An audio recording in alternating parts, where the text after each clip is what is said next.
ಒಂದು ಸಣ್ಣ ಹಳ್ಳಿ ಇತ್ತು. ಆ ಹಳ್ಳಿಯ ಹೆಸರು ಸುಖಪುರ. ಸುಖಪುರ ತುಂಬ ಸುಂದರವಾಗಿತ್ತು. ಹಸಿರು ಹೊಲಗಳು, ನೀಲಿ ಆಕಾಶ, ಹೂವಿನ ಗಂಧ. ಹಳ್ಳಿಯಲ್ಲಿ ಜನರು ಒಬ್ಬರನ್ನೊಬ್ಬರು ಪ್ರೀತಿಸುತ್ತಿದ್ದರು. ಆ ಹಳ್ಳಿಯಲ್ಲಿ ರಾಮು ಎಂಬ ಒಬ್ಬ ಹುಡುಗನಿದ್ದ. ರಾಮು ತುಂಬ ಬುದ್ಧಿವಂತನಾಗಿದ್ದ. ಅವನು ಶಾಲೆಗೆ ಹೋಗುತ್ತಿದ್ದ. ಆದ್ರೆ ಅವನಿಗೆ ಪ್ರಾಣಿಗಳ ಮೇಲೆ ಹೆಚ್ಚು ಪ್ರೀತಿ. ರಾಮುವಿನ ಮನೆಯಲ್ಲಿ ಒಂದು ಹಸುವಿತ್ತು. ಆ ಹಸುವಿನ ಹೆಸರು ಚಿನ್ನಿ. ಚಿನ್ನಿ ಬಿಳಿ ಬಣ್ಣದ ಹಸು. ಅವಳ ಕಣ್ಣುಗಳು ತುಂಬ ಮುದ್ದಾಗಿದ್ದವು. ಅವಳಿಗೆ ಚಿಕ್ಕ ಕೊಂಬುಗಳು. ಅವಳು ಯಾವಾಗಲೂ ನಿಧಾನವಾಗಿ ನಡೆಯುತ್ತಿದ್ದಳು. ಚಿನ್ನಿ ಹಸು ರಾಮುವಿನ ಗೆಳತಿ. ರಾಮು ಪ್ರತಿದಿನ ಚಿನ್ನಿಯ ಜೊತೆ ಮಾತನಾಡುತ್ತಿದ್ದ. ಚಿನ್ನಿಗೂ ರಾಮುವಿನ ಧ್ವನಿ ಇಷ್ಟ. ರಾಮು ಬಂದರೆ ಚಿನ್ನಿ ಅಮ್ಮಾ ಎಂದು ಕೂಗುತ್ತಿದ್ದಳು. ಪ್ರತಿದಿನ ಬೆಳಿಗ್ಗೆ ರಾಮು ಎದ್ದು ಬರುತ್ತಿದ್ದ. ಮೊದಲು ಚಿನ್ನಿಗೆ ಹುಲ್ಲು ಕೊಡುತ್ತಿದ್ದ. ನಂತರ ನೀರು ಕುಡಿಸುತ್ತಿದ್ದ. ಚಿನ್ನಿ ಸಂತೋಷದಿಂದ ಬಾಲ ಆಡಿಸುತ್ತಿದ್ದಳು. ಚಿನ್ನಿ ಹಸು ಹಳ್ಳಿಯಲ್ಲೇ ಪ್ರಸಿದ್ಧ. ಅವಳ ಹಾಲು ತುಂಬ ಸಿಹಿ. ಆ ಹಾಲಿನಿಂದ ಅಮ್ಮ ಅಡುಗೆ ಮಾಡುತ್ತಿದ್ದಳು. ಹಾಲು ಕುಡಿದರೆ ಎಲ್ಲರೂ ಸಂತೋಷವಾಗುತ್ತಿದ್ದರು. ಒಂದು ದಿನ ಚಿನ್ನಿ ಒಂದು ಕರು ಹುಟ್ಟಿಸಿತು.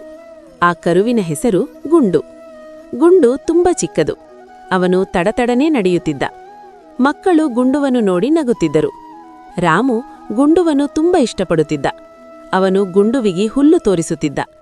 ಗುಂಡು ಚಿನ್ನಿಯ ಹಿಂದೆ ಹಿಂದೆ ಓಡುತ್ತಿದ್ದ. ಎಲ್ಲಾ ದಿನಗಳು ಸಂತೋಷವಾಗಿಯೇ ಹೋದವು. ಆದ್ರೆ ಒಂದು ವರ್ಷ ಮಳೆ ಕಡಿಮೆಯಾಯಿತು.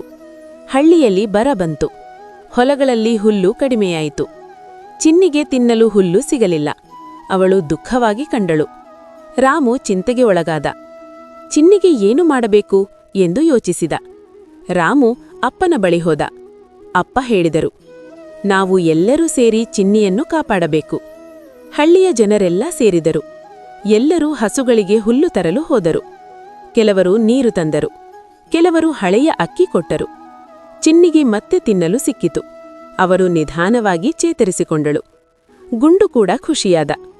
ಒಂದು ದಿನ ಹಳ್ಳಿಯಲ್ಲಿ ಹಬ್ಬ ಬಂತು. ಎಲ್ಲರೂ ಹಬ್ಬ ಆಚರಿಸಿದರು. ಚಿನ್ನಿಗೆ ಹೂಮಾಲೆ ಹಾಕಿದರು.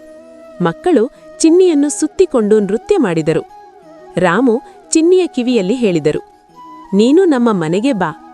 ಚಿನ್ನಿ ಅವನ ಮುಖವನ್ನು ನೋಡಿ ನಕ್ಕಳು. ಅಂದು ರಾಮು ಒಂದು ಪಾಠ ಕಲಿತ.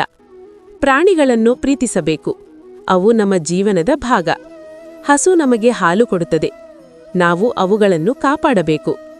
ಆ ದಿನದಿಂದ ರಾಮು ಎಲ್ಲ ಮಕ್ಕಳಿಗೂ ಹೇಳುತ್ತಿದ್ದ, ಹಸುವನ್ನು ಪ್ರೀತಿಸೋಣ. ಪ್ರಾಣಿಗಳನ್ನು ನೋಯಿಸಬಾರದು. ಚಿನ್ನಿ ಮತ್ತು ಗುಂಡು ಸುಖವಾಗಿ ಬದುಕಿದರು. ರಾಮು ದೊಡ್ಡವನಾಗಿದ್ದರೂ ಸಹ ಚಿನ್ನಿಯನ್ನು ಎಂದಿಗೂ ಮರೆತಿರಲಿಲ್ಲ.